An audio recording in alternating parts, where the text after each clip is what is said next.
Una vez más, la Feria Fruit Attraction contó con la participación de Ibérica de Patatas, una de las empresas referentes en el sector.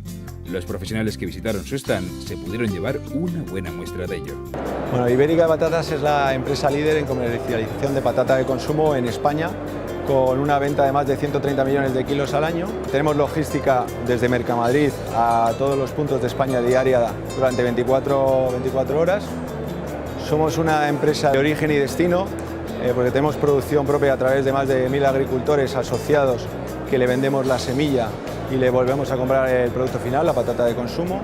Recogemos información de todos los canales y, según la demanda real que hay del producto, les asesoramos sobre las variedades que realmente demanda el consumidor final o nuestros clientes. Para Ibérica de Patatas, el respeto por el medio ambiente está presente en todas sus fases de producción. Somos ecológicos también, tenemos producción controlada con Global Gap, tenemos certificaciones de calidad de IFS, certificación de servicios y también enfocamos, por ejemplo, en I+D+I, un producto que tiene un envase que para producirlo emite menos de un 70% de emisiones de CO2 de los envases que hay actualmente en el mercado. En su amplísima gama de productos, Ibérica de Patatas cuenta con un amplio número de marcas. Tenemos la auténtica patata, con una segmentación de hasta 6 tipos por diferentes usos culinarios.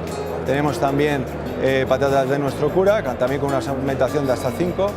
Tenemos también patata gourmet, patata norte, sol patata.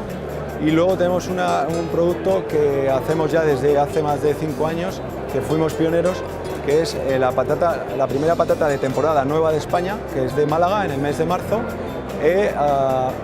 trasladarla a los lineales, con una bolsa en formato de 2 kilos, y la verdad es que está teniendo un éxito bastante importante. Por todo ello, su presencia en Fruit Attraction es una cita imprescindible. Pues para nosotros es muy importante. En primer lugar, está en Madrid. Es una feria que está creciendo continuamente todos los años. Nosotros hemos apostado desde el principio con una isla de 128 metros cuadrados y bueno, creo que es un escaparate fundamental para nosotros.